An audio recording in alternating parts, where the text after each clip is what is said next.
Hii ni Arusha One Radio, mimi ni Awadh Rashidi.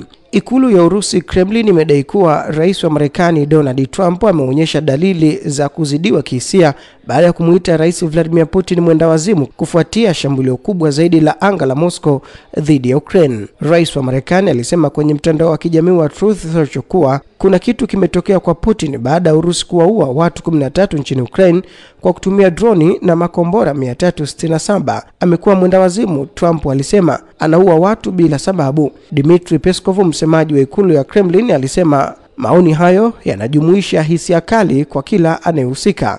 Chancellor wa Ujerumani Friedrich Merz wakati huo alisema kwamba washirika wa Ukraine wameondoa vikwazo vyote vya silaha, huku kukiwa na ripoti kwamba angeipatia Kiev makombora ya Taurus. Na kiongozi mwadhamu wa mapinduzi ya Kiislamu ya Iran Ayatollah Sayyid Ali Khamenei amesisitiza ulazima kuweko hatua za pamoja na zenye ufanisi baina ya Irani na Pakistan za kukomesha jinai za utawala wa Kizayuni huko Gaza, na ameashiria nafasi maalum ya Pakistan katika ulimwengu wa Kiislamu.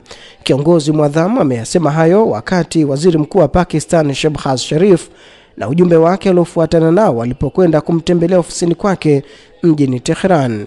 Mwanzoni mwa mazungumzo hayo, kiongozi mwadhamu ameelezea kuridhishwa kwake na kumalizika kwa vita kati ya Pakistani na India, na kusema kuwa ana matumaini ya kuona zinatatuliwa tofauti za nchi hizo mbili kwa njia ya amani. Vile vile ameashiria misimamo thabiti na mizuri ya Pakistani katika miaka hivi karibuni kuhusu kadhia ya Palestina, na kusema wakati katika miaka hivi karibuni kumekuwa na vishawishi kwa nchi za Kiislamu kuwa na uhusiano na utawala wa Kizayuni, lakini Pakistani haijawahi kuathiriwa na vishawishi hivyo, mwisho wa kunukuu. Akikumbushia uwezo mkubwa wa umma wa Kiislamu kwa kuwa na kauli na heshima kubwa, kiongozi huyo mwadhamu wa mapinduzi ya Kiislamu ya Iran amesema katika hali ambayo watu wanachochea vita duniani, wana malengo mengi ya kuzusha machafuko na vita, jambo pekee linaloweza kuhakikishia usalama umma wa Kiislamu ni umoja na mshikamano baina ya nchi za Kiislamu na kuendeleza uhusiano mzuri kati ya nchi hizo. Ameitaja kadhia ya Palestina kuwa ni suala la kwanza la ulimwengu wa Kiislamu, na huku akiashiria hali ya kusikitisha mno ya Gaza, akisema hali ya Gaza imefikia mahali ambapo hata watu wa kawaida wa Ulaya na Marekani wanaandamana dhidi ya serikali zao. Lakini katika mazingira hayo, kwa bahati mbaya, baadhi ya serikali za nchi za Uislamu zinasimama upande wa utawala wa Kizayuni. Amesisitiza kwamba Jamhuri ya Kiislamu ya Iran na Pakistani zinaweza kuletea manufaa makubwa umma wa Kiislamu kwa kushirikiana na kulitatua suala la Palestina. Kiongozi huyo akisema, na nukuu, tuna matumaini makubwa kuhusu mustakabali wa ulimwengu wa Kiislamu na matukio mengi yanathibitisha usahihi wa imani yetu, mwisho wa kunukuu. Na rais wa Brazili Inacio Lula da Silva, sambamba na kulaani matukio ya mauaji ya watoto 9 wa Daktari Ala Al-Najjar katika ukanda wa Gaza yaliyofanywa na Israeli, ametangaza kuwa mauaji ya kimbari ya utawala wa Kizayuni yanalenga kuwafukuza wa Palestina katika ardhi yao. Rais huyo amesisitiza kuwa awamu ya hivi sasa ya uvamizi wa utawala wa Kizayuni inalenga kuwatimua Palestina katika ardhi yao, na kueleza kuwa Wazayuni wanafanya mauaji ya kimbari dhidi ya wananchi wa Palestina. Rais Lula ameeleza kusikitishwa kwake na kimya cha jamii ya kimataifa cha kutochukua hatua, hususan Umoja wa Mataifa, dhidi ya utawala wa Kizayuni.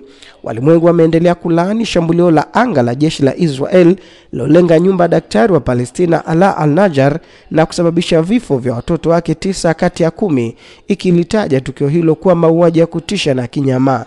Daktari Ala, ambaye ni daktari bingwa watoto katika hospitali ya Nasser huko Gaza, alikuwa kazini akiwahudumia waathirika wa mashambulizi ya Israel wakati alipofahamishwa kuwa watoto wake 9 wenye umri wa kati ya miaka 2 hadi 16 wameuawa katika shambulio la anga lilopiga nyumba yao eneo la Gizan Al-Najjar, Khan Yunus. Na vyama vya upinzani nchini Ugiriki vimeitaka serikali ya nchi hiyo isitishe ushirikiano wake wa kijeshi na utawala wa Kizayuni wa Israel. Taarifa ya vyama vya upinzani vya mrengo wa kushoto vya Ugiriki imeitaka serikali kusimamisha ushirikiano wa kijeshi na utawala huo na kuitambua Palestina kama taifa.